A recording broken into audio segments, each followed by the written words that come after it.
In this video, I'm going to show you how to wrap text around images, alright, in CorelDRAW. I'm going to show you how to wrap text around images in CorelDRAW. So something like what you are seeing right on your screen. Okay, this is what I mean. Okay, I'm going to show you how to wrap text around image like this. Okay, I believe you have seen magazine before, newspaper, all of this stuff. All right, so you come across a situation whereby image is being placed in the middle of a text. All right, so you now see the text going around that images or the image or whichever one. So this is what we are going to try to achieve today. Okay, so you are going to learn how to do exactly what they are doing, so you will know all the tips, the tricks that involve in wrapping text around images. Okay, without any further ado guys, let's jump into the video. And if you are new to my channel, stick to the end of this video. I believe you are going to learn something at the end of the day, and subscribe to my channel because I have a lot of tutorial videos lining up for you. All right, so let's get to it. So I'm going to delete this picture so that we can start from the beginning. And what you need to do is just grab random text, or I mean, because what I'm using here is random text that I just put together. All right, so I'm using random text, so you put them, arrange your text properly and all of that. And if you are working on normal job on magazine or something, so just arrange it very well, and then get a picture that you want to place in the middle of the text. I'm going to import my own. I'm just quickly going to dash to my rush to my desktop and grab one of my picture. Okay, let me grab one of my pictures so that we can use for the purpose of this tutorial.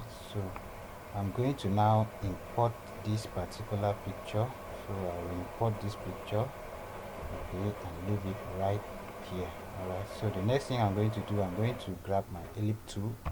Okay, here is my ellipse tool. You come down here, grab your ellipse tool and click and drag while holding down the control key so that it will be if you look at this place, look at this object size, you can see the width and the height are the same.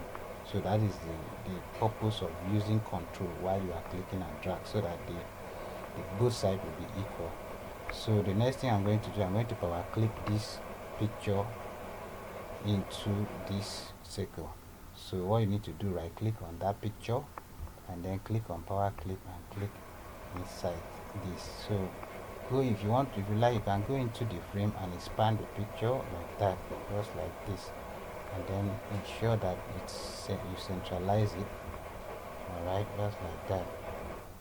Ensure that you centralize it. Okay, so this is what I'm trying to achieve. So the next thing is I'm going to get rid of the outline. So the outline is off, so I'm going to apply color to this. So I can pick maybe this color. So what's the name? So this is black, but it's 10% black, so I'm just going to leave it like that for the purpose of this tutorial. And so as you can see, I'm dragging this thing around this text and there's no difference. Okay, let me zoom in properly.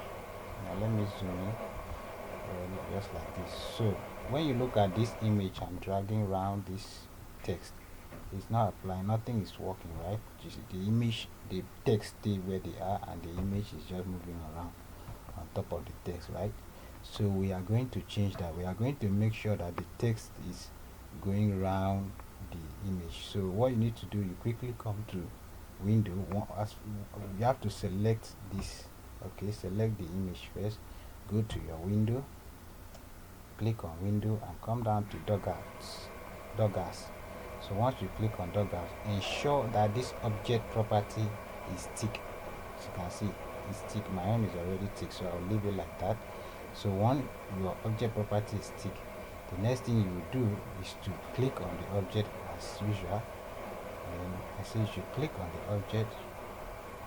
Okay, once you click on the object, come to this object property and enable it here.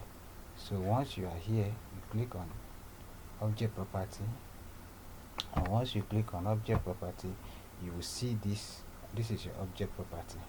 So you come to this summary, so you click on the summary. So once you come to summary, click on summary, come to none, click on none. So we are going to use contour straddle text.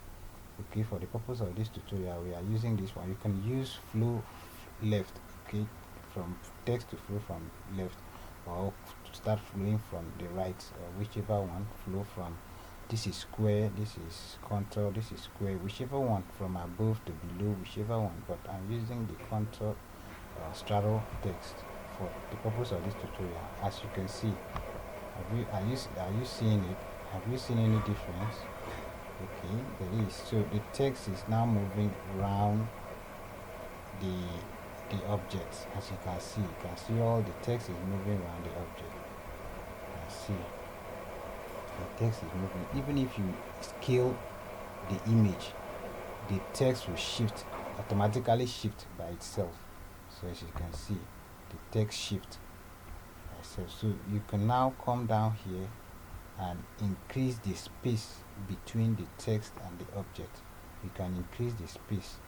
The spacing can be increased. If you want it to be like this, you can increase it. You can decrease, or you increase.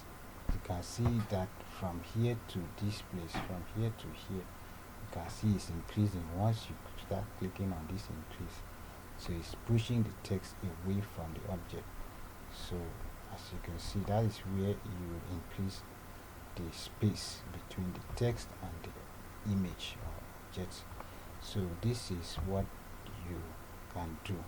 So exactly what they are doing to what they are doing with the magazine that you normally see, the magazine, the brochure, okay, all these design, newspaper, all those things. This is how they do it. They wrap the text around the image. It's as simple as that. So guys, if you learn anything from this, kindly subscribe to my channel if you haven't, and give this video a thumbs up, like the video, share this video so that other people can also benefit from it. And thank you for staying to the end of the video, and I appreciate you, and then I will see you in my next video. If you have any question, don't forget to drop it down that comment section below, and I will be glad to respond. Thank you, and bye for now.